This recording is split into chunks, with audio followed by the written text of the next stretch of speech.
नमस्कार दोस्तों, स्वागत है आपका हमारे इस YouTube चैनल पर। तो दोस्तों, आज हम बात करने वाले हैं मौर्य साम्राज्य के महान शासक सम्राट अशोक के बारे में। तो चलिए शुरू करते हैं। मौर्य शासक सम्राट अशोक का जन्म 304 ईसा पूर्व को पाटलिपुत्र में हुआ। इनकी जीवन संगिनियाँ देवी, कारुबाकी, पद्मावती व रक्षिता थी। इनके पिता का नाम बिंदुसार व माता का नाम सुभद्रांगी था। इनकी संतानें महेंद्र, संगमित्रा, तीवल, कुणाल व चारुमती थी।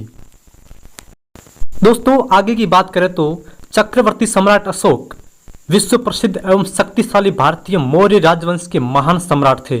सम्राट अशोक का पूरा नाम देवना प्रिय अशोक मौर्य यानी कि राजा प्रियदर्शी, देवताओं का प्रिय था। सम्राट अशोक का साम्राज्य आज का संपूर्ण भारत, पाकिस्तान, अफगानिस्तान, नेपाल, बांग्लादेश, भूटान, म्यांमार के अधिकांश भूभाग पर था। यह विशाल साम्राज्य उस समय तक से आज तक का सबसे बड़ा भारतीय साम्राज्य रहा है। सम्राट अशोक के बहुत सारे उपनाम थे, जिनमें से कुछ उपनाम इस प्रकार थे: धर्मारजिका, चक्रवात, सम्राट, राजश्रेष्ठ, मगधराज, भूपति, मौर्य राजा, अशोक, धर्माशोक, अशोकाध्वहन, अशोक वर्धन, प्रजापिता, धर्मनायक आदि।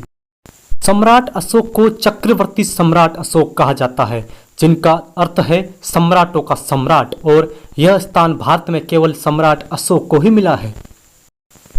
और आगे की बात करें तो दोस्तों, सम्राट अशोक अपने पूरे जीवन में एक भी युद्ध नहीं हारे।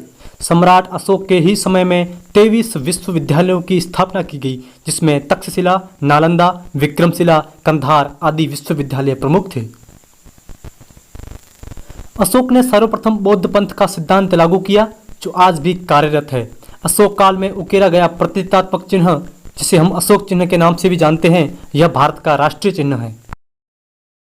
तो दोस्तों, अब बात करते हैं कलिंग के युद्ध के बारे में। सम्राट अशोक ने अपने राज्याभिषेक के 8वें वर्ष में कलिंग पर आक्रमण किया था। आंतरिक अशांति से निपटने के बाद 269 ईस्वी पूर्व में उनका विधिवत राज्याभिषेक हुआ। सम्राट अशोक ने भारी नरसंहार को अपनी आंखों से देखा था। उपगुप्त बौद्ध भिक्षुक से इन्होंने इसके बारे में उपाय पूछा। इससे द्रवित होकर सम्राट अशोक ने शांति, सामाजिक प्रगति तथा धार्मिक प्रचार किया।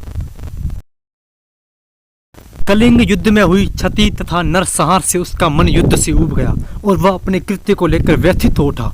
इसी शोक से उबरने के लिए वह बुद्ध के उपदेशों के करीब आता गया और अंत में उसने बौद्ध धर्म स्वीकार कर लिया।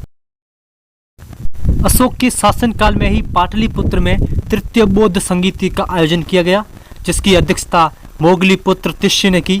यहीं पर अभिधम पिटक की भी रचना हुई थी। सम्राट अशोक ने बौद्ध धर्म के प्रचार के लिए निम्नलिखित साधन अपनाए थे, जैसे धर्म यात्राओं का प्रारंभ, राजकीय पदाधिकारियों की नियुक्ति, धर्म महापात्रों की नियुक्ति, दिव्य रूपों का प्रदर्शन, धर्म श्रावण एवं धर्मोपदेश की व्यवस्था, लोकाचरित्र के कार्य, धर्म लिपियों का खुदवाना इत्यादि।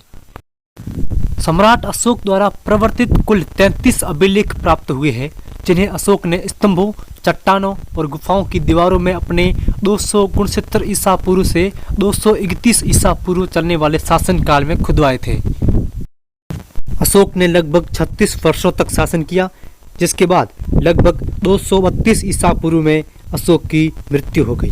तो दोस्तों, आज के लिए सिर्फ इतना ही। कल मिलेंगे नए टॉपिक के साथ। तब तक के लिए जय हिंद, जय भारत, वंदे मातरम।